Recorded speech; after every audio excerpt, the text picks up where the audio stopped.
Bonjour à toutes et tous, bienvenue pour ce nouveau tuto exo destiné aux élèves de première, utilisant notamment la relation de conjugaison et les relations en optique géométrique, donc autour des lentilles convergentes avec la notion d'objet et d'image. Comme d'habitude, l'énoncé correspondant à l'exercice est en lien dans les commentaires de ce tuto. Allez, c'est parti pour la correction. Donc on considère une lentille convergente de vergence C égale 20 dioptries. C égale 20 dioptries, je vous rappelle que C, c'est la vergence. Je vous renvoie au tuto et à toute la playlist vision et images où vous aurez la définition de la vergence et de la distance focale. Donc cette vergence, 20 dioptries, ça se note comme ceci. Un objet AB avec AB égale 2 cm est placé juste à gauche de la lentille. AB est en mesure algébrique, sa mesure algébrique est positive, donc ça sous-entend que AB est dirigé vers le haut, comme ceci. Déterminer les valeurs de OA et de OF'. Alors, OA, c'est la distance lentille-objet. On nous dit que cet objet est placé à une distance de 6 cm avant la lentille. Donc, si c'est avant la lentille, on va dans le sens opposé au sens conventionnel choisi pour la propagation de la lumière.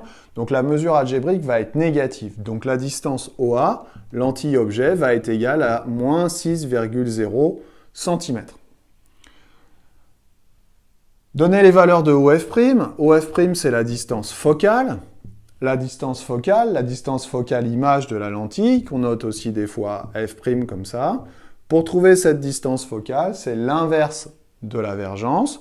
Ça me donne OF' égale 1 sur 20. 1 sur 20, ça fait 5,010-2. Attention, nous sommes en mètres ici. Donc, ce qui fait 5 cm. 5 cm, ça peut être utile au cas où on ait besoin de faire une construction graphique. Petit b, alors ça c'était petit a, pas petit 1. Petit b, en utilisant la relation de conjugaison, déterminer la position de l'image OA'.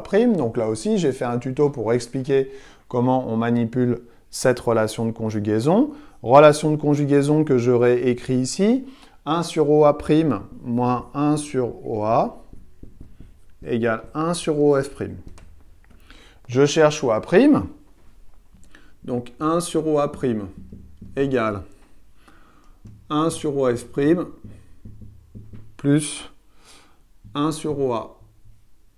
Je mets tout au même dénominateur. Ça donne 1 sur OA' égale OA plus OF' sur OF' fois OA. Si ça va trop vite, je vous renvoie au tuto correspondant.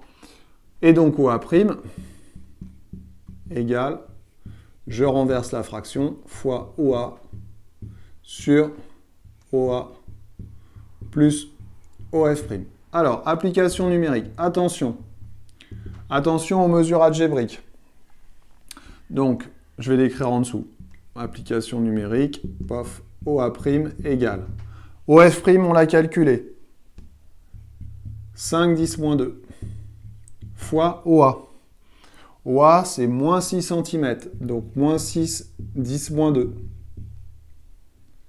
divisé par OA moins 6, 10-2 plus OF', 5, 10-2. Donc, OA' égale moins 30, 10-4 sur moins 1, 10-2. Donc, ça fait 30, 10-2 et nous sommes en mètres. 30, 10-2, ça fait 30 cm. La distance OA' est donc égale à 30 cm. Cette mesure algébrique est positive, donc le point A', le point image A', se situe à droite de la lentille. Calculer le grandissement. Alors le grandissement, je vous rappelle que c'est le rapport entre la taille de l'image et la taille de l'objet, que je peux écrire aussi comme étant le rapport entre la distance centre optique point image A', centre optique point objet A. C'est aussi une grandeur algébrique. Donc ici, on a 30 10-2 divisé par OA, moins 6. Moins 6 cm, donc moins 6, 10 moins 2. Ça me donne moins 5. Moins 5,0 avec deux chiffres significatifs. Qu'est-ce qu'on en déduit? Je vais effacer ici. On en déduit deux choses. La valeur du grandissement, le résultat correspondant au grandissement nous renseigne sur deux choses. Gamma est négatif. Le signe moins. Ça signifie que l'image est renversée. Image renversée par rapport à l'objet. Première information. Deuxièmement, la valeur absolue de gamma est supérieure à 1. La valeur absolue, donc la valeur chiffrée, ici c'est 5, cette valeur chiffrée est supérieure à 1. Donc on va pouvoir dire que l'image est plus grande que l'objet.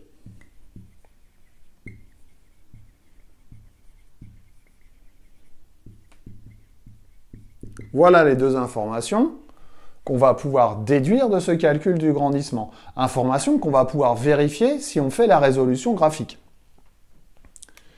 Question suivante, en déduire la taille de l'image. Alors la taille de l'image, on va réutiliser ce qu'on a écrit ici. On va réexploiter cette formule du grandissement. Donc on est sur petit d. A'B' égale gamma fois AB. Le gamma, on a dit que c'était moins 5, fois AB, taille de l'image, je l'ai écrit là-haut, d'où l'intérêt toujours de garder sur un coin de feuille ou un coin de brouillon, un coin de copie, les valeurs chiffrées qu'on nous donne dans l'énoncé. On a, comme ça, tout ce qu'on a, on le met de côté et on va chercher les informations chiffrées très rapidement. Moins 5 fois 2, ça fait moins 10.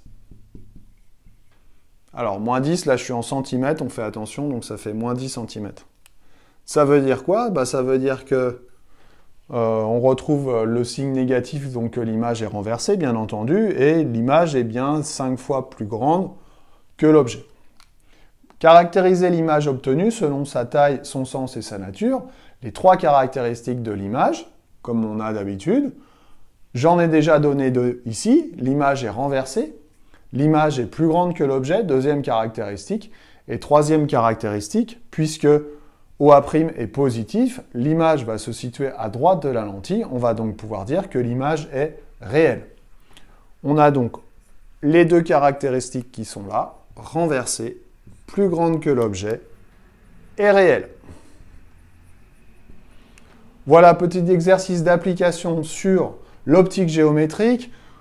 Je pense là aussi qu'il est assez bien, assez complet pour tout ce qui est calcul. Maintenant, il va falloir faire d'autres exercices pour tout ce qui est construction graphique. J'espère que j'ai été complet, que j'ai été clair et je vous dis à bientôt pour d'autres tutos. Bye bye.